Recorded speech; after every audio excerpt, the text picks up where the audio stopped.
All right, welcome to the August 28th, 2025 Planning Board meeting. Call the meeting to order, do our land acknowledgement. In the spirit of reconciliation, we acknowledge that the land upon which we gather is unceded Mi'kmaq territory. Epaquet, Prince Edward Island, Mi'kmaqi is covered by the historic treaties of peace and friendship. We pay our respects to the indigenous Mi'kmaq people who have occupied this island for over 12,000 years, past, present, and future. Okay, may I have an approval for the agenda, please?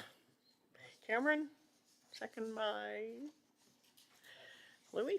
Can I make an amendment to the agenda? Okay, we're on the floor, go ahead. I would like to see item 7.4 and 7.1 combined because they deal with the same property. Deal with the same. Like one after another? Or? One after Okay. another. Let's deal with them together. Okay, So 7.4 is now 7.2, I guess. okay.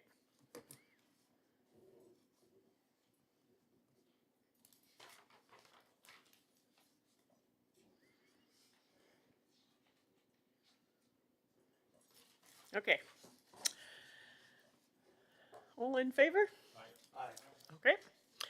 Do we have any disclosure of conflict of interest? Anybody in conflict with any member, anything on the, today?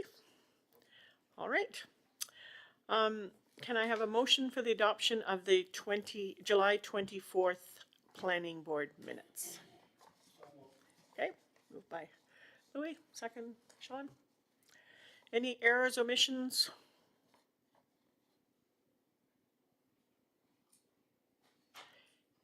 Okay, hearing none. Motion, vote to approve that? Aye. Okay. Moving ahead to business arising from the minutes. I just want to say that we had 4 people speak on our July 24th meeting in regards to mobile homes. Both the planning board and council felt there was a need to review this bylaw, and the staff have looked into it, but it's not simple. It will require a bylaw and an official plan amendment, and that's unlikely to happen before 2028. Council did issue the permits for those mobile homes, but we're not likely to look at reviewing this until we open the official plan in 2028. So just wanted to mention that. We have no one for presentations for this evening? No presentation. Great. Go ahead. Just, Madam Chair. Yep. So I'm to understand we are in conflict with our own bylaws. Yes. Thank you. We approved something that our bylaw says, we went against our own bylaw, yes. Council did. Um, Council did, pla- as pla- well as. The majority of planning board and council went against the bylaw. Yeah, the majority. Correct. Yeah. The majority turned down the order. Yeah. Yeah. We're in a housing crisis. People need a home. It's a complicated issue. I don't think there's any wrong or right answer. It is what it is. Yeah. Go ahead. Madam Chairman, I've seen some emails going back and forth. It's much. Shut your mic. Sorry. You have to stay. Yes. Madam Chairman, I've seen some emails going back and forth. Might I suggest that it might be appropriate for planning board to have an in-camera session to, once again, discuss our role and how we govern ourselves going forward in a situation where, you know, we are in absolute conflict with our own bylaws. I think it might be a good time for us to sit down in an in-camera session and address these issues and see how we go forward. And if staff can bring us to some sort of meeting where we can get our minds around this, I think it would be appreciated by all of the planning board staff, planning board. Mm-hmm. I remember we had some members of this board Gary Beaton comes to mind, who perhaps didn't understand our role, but wanted to expand our role. And that might not be possible under the legislative scheme, but we should sit down and take a look at what we're doing. Okay, I will discuss with staff and get back to planning board. Thank you. Can we make a note of that? Okay. All right, we'll move on to, nothing further on that gentleman on the right-hand side? We're good, okay. So we're gonna move on to, 7.1.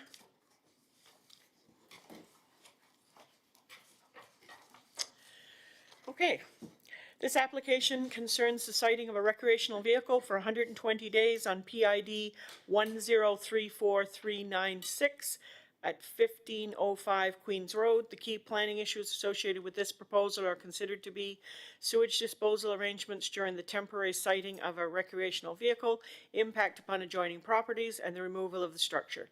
The planning department believes the proposed location has minimal impact on adjoining properties, recreational vehicles in rural areas for time-limited periods are supportable within the official plan and development bylaw.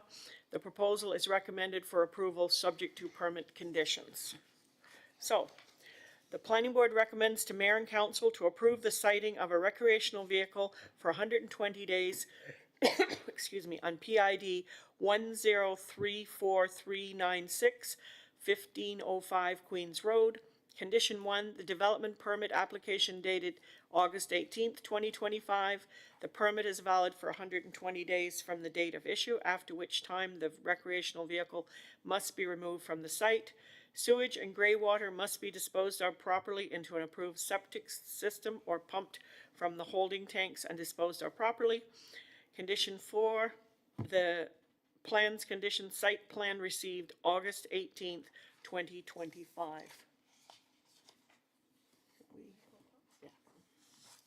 Okay, motion to put this on the floor? Sean? No. Sorry? Cameron? And second? Louis? Okay, discussion? Yep. All right, this is 120 days from the date of application, which is August 18th. Has the mobile home been there before the date of application? The travel trailer has been there before the application has been made. Go ahead. So, do we have any way of determining the 120-day period where this goes on, where the applicant does not apply for a permit prior to putting the mobile home or the motor home on the property? And my concern is, if you come and just do it, and then you get discovered 60 days into what we allow, and then you sort of come to us and say, now we want the 120 days, are you not extending that by the 60 days where we didn't know you were there? And should we have some provision in our bylaw that would prevent more than 120 days or a penalty for the time that you were there before you made application? Go ahead, Patrick. So I can speak to that, Chair. So this travel trailer has been there. If we went out to site and had to check it every day to see when it would arrived and when it had left, because properties are allowed to put a camper on their property for 20 days without a permit. So this is a large exercise to monitor campers as they can come and go to campsites as they please. So when we issue this 120-day permit, it is from the date of issue. They get 120 days. After that, it has to be removed. So basically, it's our enforcement that's at issue in this situation. But you can skirt our bylaw by effectively just waiting to have enforcement come and then and then we sort of enforce our 120 days. So my concern on this is, it's late in the season. I mean, it's August the 18th, and we're gonna issue a permit for 120 days. That'll take us probably to December. I would be surprised if anyone wanted a motor home on that property into December. How do we rectify that problem? Go ahead, Lee. Thank you, Chair. I think it was the Canadian Prime Minister that said some places have too much history and we have too much geography. And we are a small team in a very large geographical area that is fair to say has a rich history of people bringing their trailers, parking on lots across Three Rivers, whether they were under the previous 4 bylaws or whether they were under the provincial remit. The restrictions are there. We are aware that people will bring trailers on, and it's a difficulty of enforcement for sure, and it's also about getting the message out that the 120-day permit is a requirement. I think we've seen more and more applications for those every year. I think that message is getting out. Council could choose to crack down on this next year and resource the enforcement of the 120-day permit in those locations which are well known to most of us, and that would be a way of dealing with that, and also publicizing that message perhaps before the tourism season and just before the snow melts. So there are ways and means of dealing with it, Chair, and admittedly it is very difficult. We are a few people and we have a lot of geography to deal with, and there is that long-standing active tourism desire to come to Three Rivers and to park the trailer for a few months and take advantage of the best of what we have to offer. And that does mean we're often chasing these down and trying to deal with them. And to other applicants' credit, they do apply for them in advance. It's not everything that you see as a 120-day permit is because they arrived 91 days ago. Some of them are done in advance because they do it year after year. So it's a difficult problem to deal with, Chair, and we do acknowledge the problem that exists at the moment. Yep. Go ahead. We do, when somebody does a development without a permit, we do have the double fees as well that we can charge. So there is that, that hopefully allows people to come and get their permit before their development commences. And further to what Lee says, we are complaint-based because of the geographical area that we cover. And we only have a bylaw officer 1 day a week. So there's just no way to manage or monitor all this development that may take place without an actual permit. So we do wait for complaints to come in and then we act upon those. Madam Chair, might I suggest that this situation is going to continue until somebody makes it known that it's not going to continue. So what I would suggest to our staff is that the next time it happens, make a charge, put in the double fine, and then before anything comes of it, withdraw it, so that it sends a notice to future people trying to do this that it's not acceptable. So we don't want to penalize the first one because they're the first one, but if you make enough of a splash about it, then it won't happen again. You know, just Paul McNeil or somebody from the Graphic will say, hey, these people have been tagged, but before it ever goes anywhere, withdraw that charge, so that it just gets out there and everyone has fair warning that it's not going to be tolerated. Just my suggestion. Okay. Thank you. Yeah, okay. Daniel.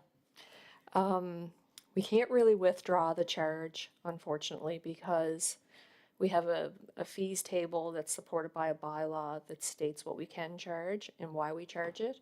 So if we do know if somebody has commenced with development prior to a permit, no matter what that development may be, we are required to double charge them because that's what the bylaw states and that's what the table of fees state. So we can't just not do it.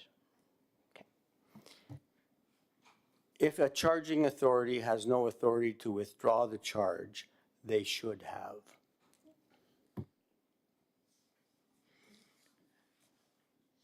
Okay.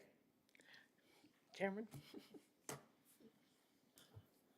So on the geomatics diagram on page 15, looks like the well is inside the property line, but we have an application where the well is outside the property line?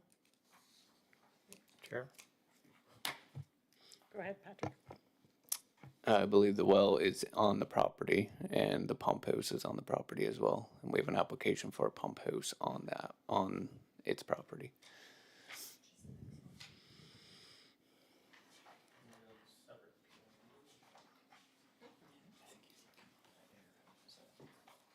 Oh, are you referring to the W on the fair property? No, it's the second application for it. It's using the other property lot, isn't it, for the house? Unless I read my paper wrong. One's on page 9 and one's on 57. Does that help?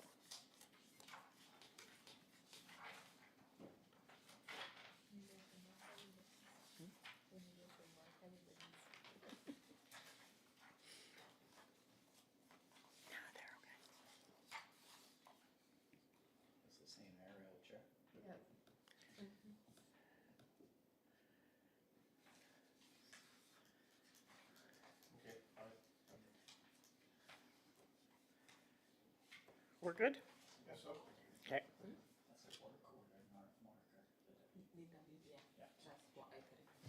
Chair, I can probably clear up the W. It's actually a ViewWorks feature. It's a work order tag. Okay. W doesn't mean well, unfortunately. Okay. It'd be nice if it did, but Okay. yeah, wells are on the application site. Well, singular. Okay. Shall we move this forward to council? In favor? Both. We're doing this one first and then we'll do the other one. So the sighting of the trailer, move the motion on the floor. Shall we move it to council? All in favor? Aye. Okay. All right, we'll, move to what is now 7.2, okay? This application concerns the siting of a pump house on PID 1034396 1505 Queens Road. The key planning issue associated with this proposal is considered to be the siting of a pump house building as a special exception development through the special permit use provision of the development bylaw. The development bylaw features a provision to allow for proposals that are not captured under the permitted use list of each zone. The proposed pump house is a form of development that is not listed in any zone. Pump houses are commonly seen in an agricultural context, housing well equipment for crop irrigation. They're also seen on sites used by recreational vehicles to house well pumps for site water and electrical supplies. This building is a small 200 square foot structure that is well screened within its location, and it would support the applicant's recreation activity on this formerly residential site. Assessment against the defining criteria shows this to be a form of development that is compatible amongst existing land uses and sympathetic to the character of the agricultural zone. Compliance with the relevant setbacks and building size for this location is also achieved. The proposal is recommended for approval subject to permit conditions to include approved plans and use of the building only for the purpose of housing equipment.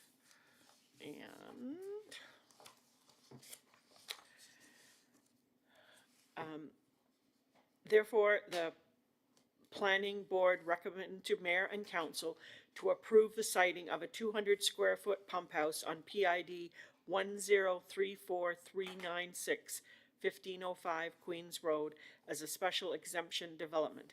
Condition 1, development permit application dated August 18th, 2025. 2, the building hereby approved shall only be used as a pump house and the housing of related equipment. 3, the plans condition the site plan received August 18th, 2025. Images of the building 1, 2, and 3 received August 18th, 2025. Can I have a motion to put this on the floor? From Sean? And a second? Cameron? Okay, discussion. Go ahead. Since pump houses are not in our bylaw, could we make a notation that maybe they should be? Chair, we certainly can do that, and I'll make a note of it right now.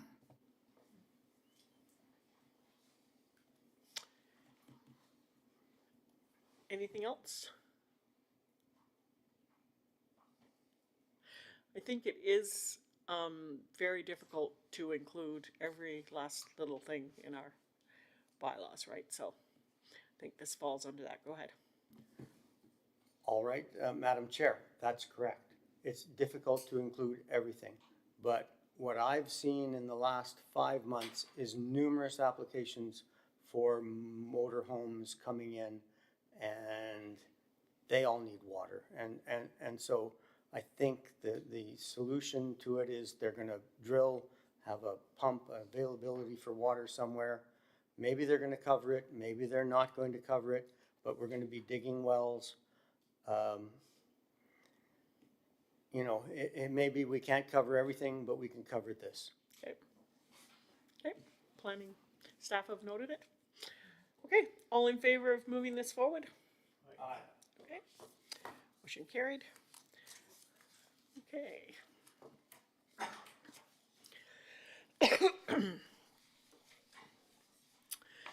All right. Moving on, but this application concerns a major variance of 62.8% for front lot line setback to accommodate the resiting of an existing dwelling at 19 Bayview Lane, launching PID 631127 and 631119. The work has been undertaken and the proposals are a response to staff inquiries. A separate proposal to consolidate the lots has been completed. The key planning issues associated with this proposal are considered to be the need for a variance in the context of the criteria of the official plan, the criteria for a major variance proposal within the development bylaw, the construction of a boathouse. The applicant's land is subject to coastal erosion with a significant amount of loss occurring over recent years. This is a site-specific challenge and out of the control of the applicant. The proposed variance is justifiable under variance criteria, and it is expected that the other properties will in time also seek similar consent in this area. The proposed major variance is aligned with the town's official plan and development bylaw. It addresses unique site constraints without disrupting the surrounding area's character and enables desirable redevelopment of the property. The proposed major variance and resiting of the dwelling is recommended for approval subject to the condition, the approved plan. And so, the Planning and Development Officer therefore recommend that Planning Board recommend to Mayor and Council to approve the application for a major variance of 62.8% for front lot line setbacks to accommodate the resiting of an existing dwelling at 19 Bayview Lane, launching PID 631127 and 631119. Conditions are the approved plans, the application form received April 14th, the site plan and boat level location received April 14th, and the floor plan and elevations received April 14th, 2025. Can I have a motion to put this on the floor? Cameron, and second, Louis. Discussion. So this has already happened. That's correct, Chair. We were made aware of it, and we reached out to the applicant to address the situation. There's two PIDs listed. I'll just explain that because the applicant owned both. A consolidation application was undertaken before the item was presented to you today. We have a lot of historical imagery showing a significant amount of coastal erosion, which is likely going to force all the adjoining owners to need to do something about that too. So this is before you today to address all that. Okay. And so again, we have another case of an application coming after the fact. That's correct, Chair, and this was through we were made aware of it by a member of the public, and we acted upon it and brought it to you today.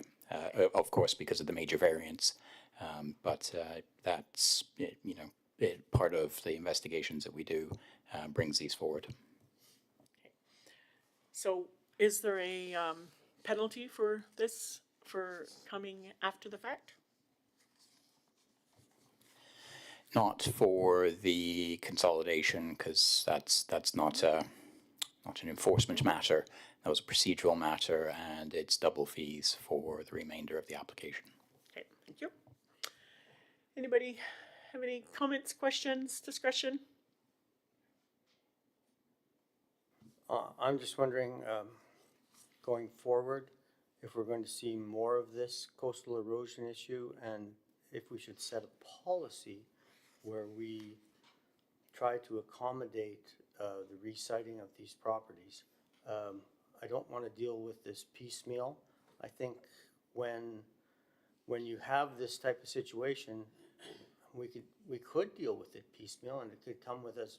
But I think we should be maybe reaching out to the public, saying, if you're getting close to the edge, come to us and let us recite your property, and we'll make every accommodation.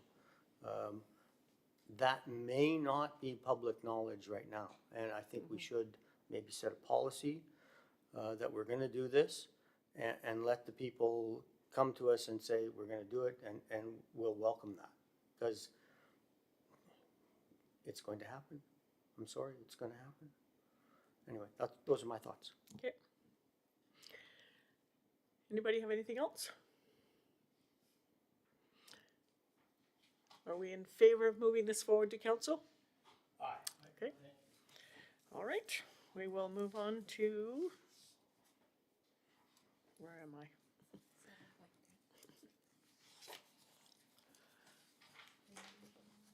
7.4, this one here. Okay. All right. This application concerns the subdivision of approximately 1.7 hectares of land within the agricultural zone into a 5 residential lot subdivision located on Queens Road, PID 746370. The key planning issues associated with this proposal are considered to be the delivery of 5 residential lots in a rural area, the official plan policies concerning subdivisions and housing development, compliance with the development bylaw. The Three Rivers official plan and development bylaw support limited lot development through the subdivision of agricultural land. The development will provide new residential lots that are considered to be compatible with the local area. The proposal is recommended for approval subject to preliminary conditions.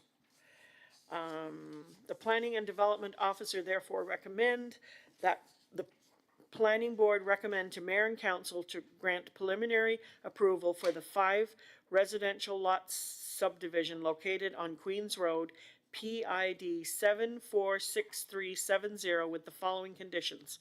1, the final subdivision approval shall be granted by the Development Officer only where the developer has complied with all the applicable requirements of this bylaw. 2, the Development Officer shall give notice of the final approval of a subdivision in writing and shall place the town seal on the 5 copies of the subdivision plan and shall return 1 copy to the applicant.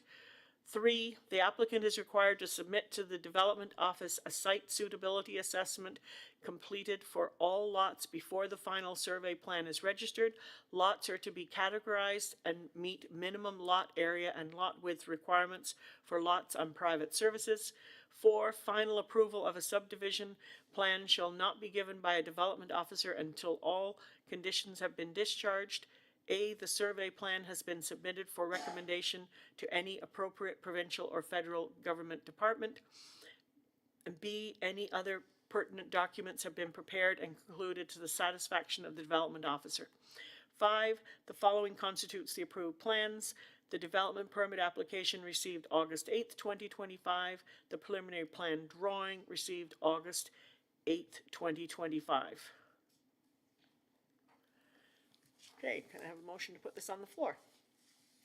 Louis, second? Cameron? Okay. You're gonna say what I'm gonna say, Sean? Well, I think I pointed it out to a fellow counselor who's not here tonight. The summary in the executive says it's 1.7 acres, it's actually 1.7 hectares. Yes. Hectares are 2.5 times the Yeah. size. So that being said, I think we've emphasized before that we should be careful with our meters and yards and feet and acres and hectares, but this looks like a pretty good subdivision to me.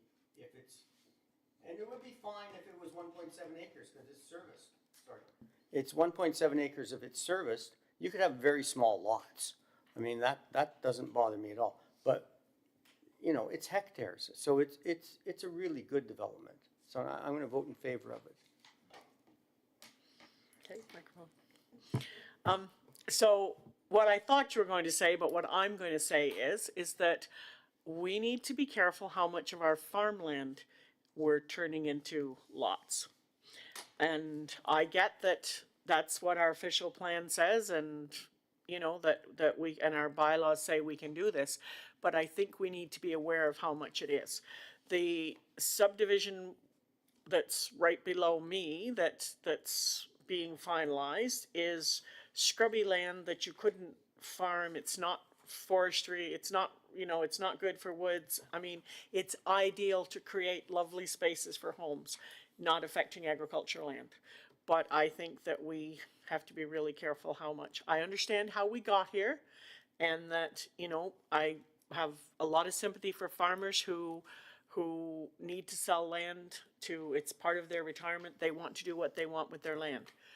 But we're not making any more of it, and we need land for agriculture. So I just think that this is a time we need to sort of think about this. Go ahead. Madam Chair, I couldn't agree with you more.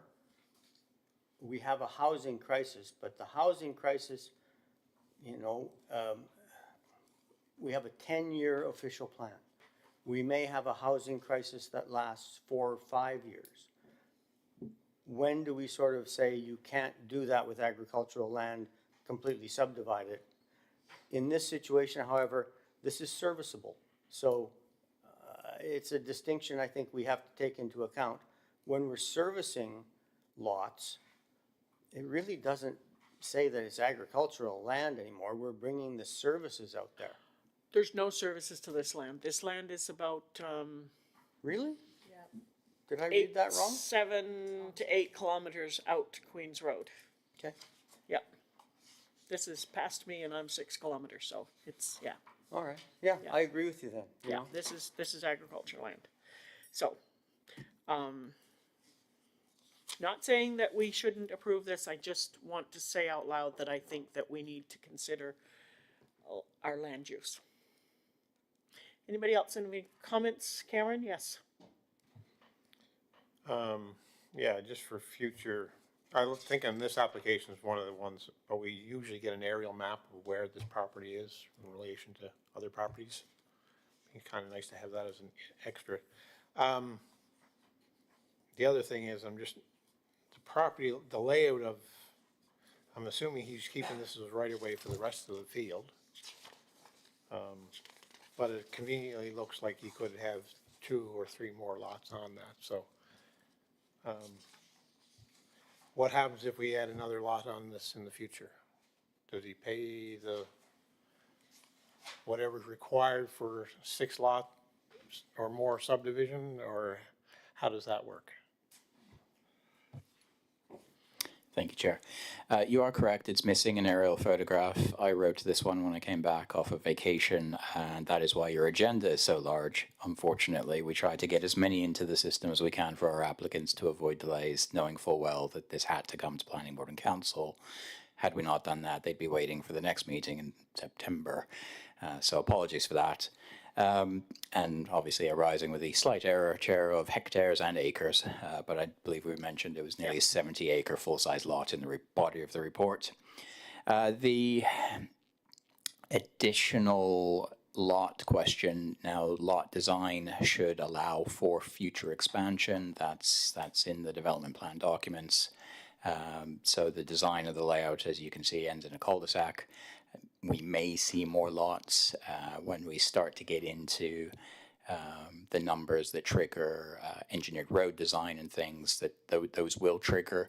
It may be that it's a small amount of additional lots. It might only be 3, which of course would be a desk level assessment, but because of the cumulative amount on the road, it would then trigger the engineered road design to come in. So those things do come eventually if they do expand.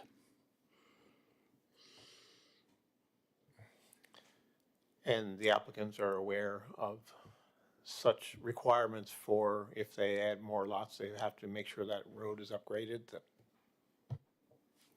Difficult to say if they are aware.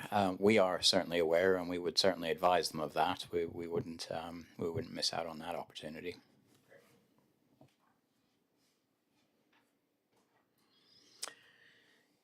Any further discussion? All in favor of moving this ahead to council? Okay, move that ahead. Okay. And yellow-eyed.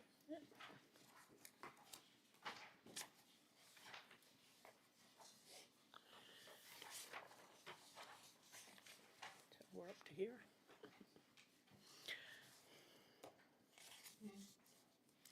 Okay. This application proposes the erection of an 800 square foot single-story dwelling along with a 4,000 square foot detached garage to be located in the front yard of a 12-acre parcel in an agriculture zone. While both dwelling and accessory structures are permitted uses, Part 5.2.8 of the bylaw requires council approval for accessory buildings sited in the front yard. The key planning issues associated with this proposal are considered to be the compatibility of a large accessory structure in the front yard location with the surrounding rural character, housing delivery, and compliance with the official plan and development bylaw. The dwelling will contribute to the town's housing supply by providing smaller scale accommodation consistent with the official plan objectives to support a range of housing types and tenures. The proposed garage, while larger than a typical accessory dwelling, meets the bylaw's dimensional requirements and is proposed to be constructed to a standard compatible with the area's mixed rural and residential context. The proposal is therefore recommended for approval, subject to permit conditions which include a 12-month expiry, submissions of revisions, access, and approved plans listed.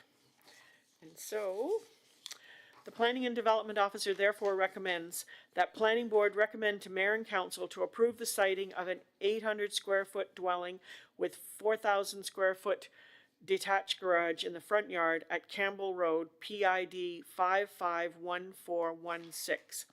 Condition 1, the permit is valid for 12 months from the date of issue.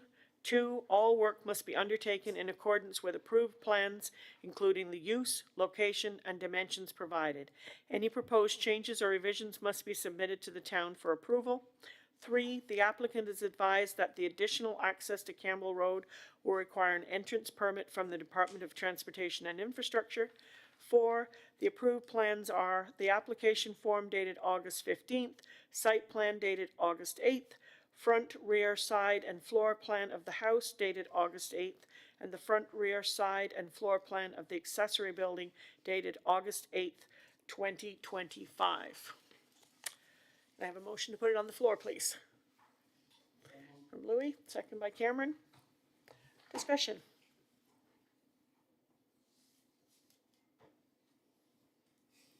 Go ahead. Okay, a 4,000 square foot accessory building with an 800 square foot home. You can't really put up an accessory building without having the home. So I'm thinking that the home is sort of an afterthought to the accessory building. Now, we know who the applicant is, and the concerns with large accessory buildings is that at some point in time, you get a business starting to operate out of there. So you have a 4,000 square foot accessory building that all of a sudden becomes a garage or something like that. And I know the change of use thing is fine. I don't really have a problem with this, but I think the applicant is sort of skirting around what the intention of the bylaw is. So again, I would ask that staff look at our bylaw and note that this is a somewhat of a large loophole in what can happen for commercial activity if you build a 500 square foot home and then have a 6,000 square foot accessory building.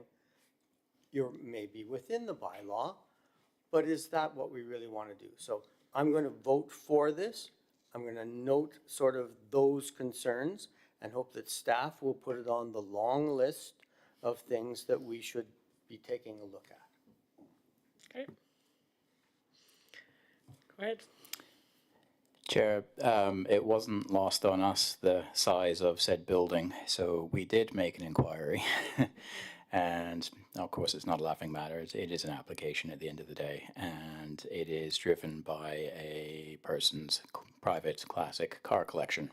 And we know that parking cars in garages, they tend to demand quite a lot of space because they are large things. You don't fit the average car in a kitchen, but you do require a very large space to fit the car in the garage. And if you have multiple cars and want to keep them all undercover, it will generate a larger building. Sean is correct that this is arguably disproportionate, but we don't have wording in the bylaw in relation to any firm guidelines or policies on design. They're all suggested, they're all very loose in their wording, and that was an amendment from the previous reviews when those words were coming out. The requirements were loosened. So it's difficult to refuse it on the basis of we think it's too big. I agree it is large, and in terms of scale against the other building, there may be a visual issue, but from the look of it, we should get a good looking building out of it. And certainly the applicant seems to be doing a lot of landscaping around it, so I'm sure that will look nice too. So as far as enhancing the setting, we may get a good product out of it at the end of the day. But noted loophole, disproportionate size, got it. And yes, if there was a change of use in the future, we would have to consider that through the application process anyway. Thank you. All right, so we had this issue last week with regard to agricultural land, rural land. What is allowed there? Under the Planning Act, you could basically build anything out there. So our bylaw doesn't say that. You can't have mobile homes within the agricultural rural zones.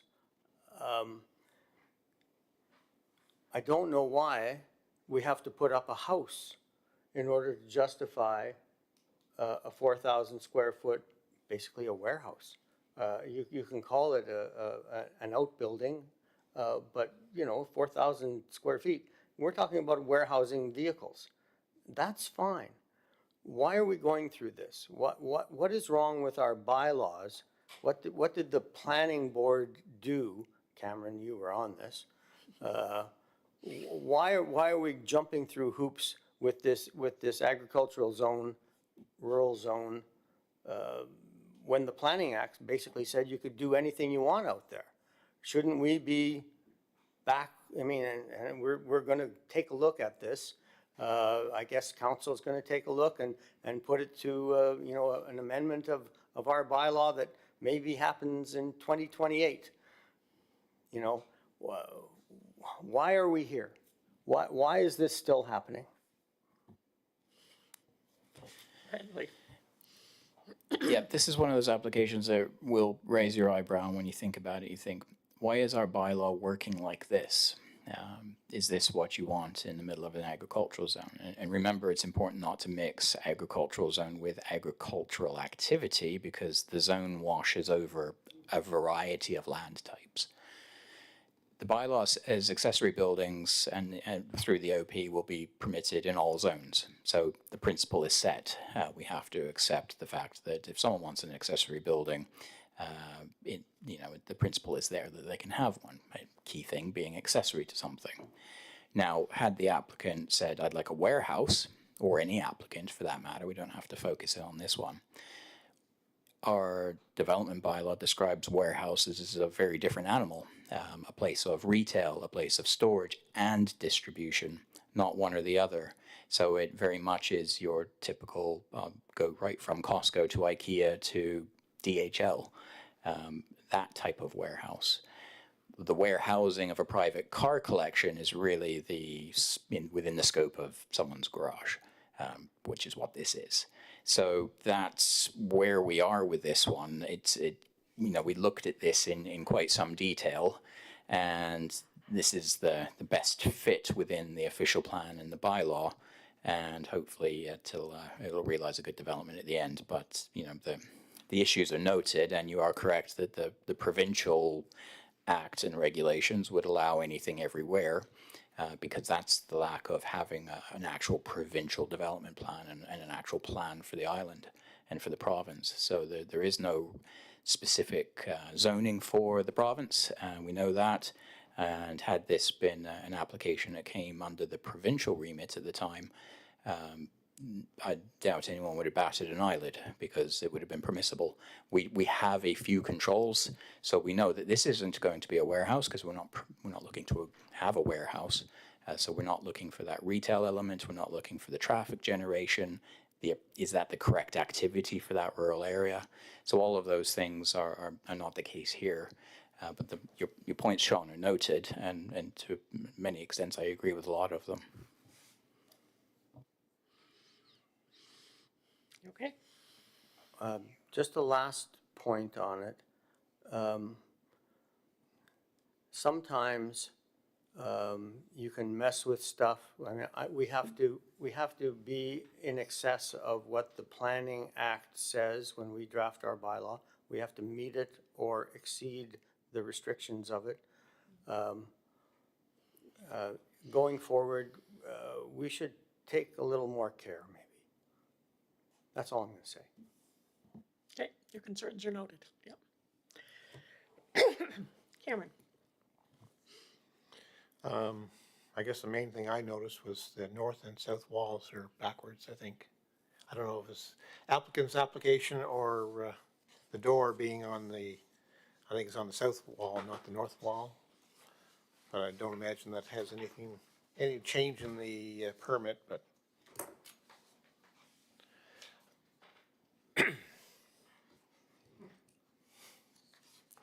although it'd make it harder for him to get in and out of his building,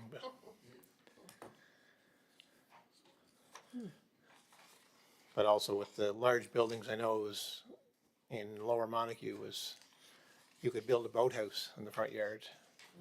And that's when we started going and allowing other buildings, whenever we did all the permits and everything else, when we were doing our bylaws. We started looking at that and saying, well, why can I do it?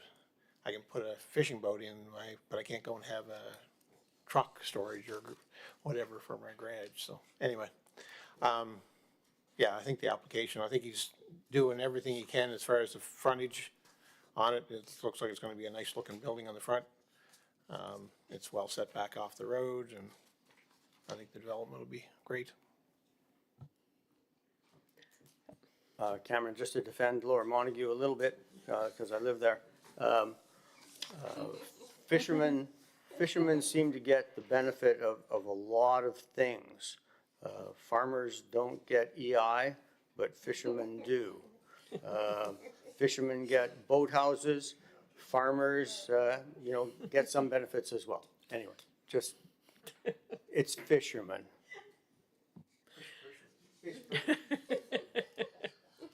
All right, so back to this application. Are we in favor of moving this forward to council? Aye. All right. Okay, that's all I have for tonight. Motion for adjournment, please. Cameron, Louis, all in favor? Great. Thanks, everyone.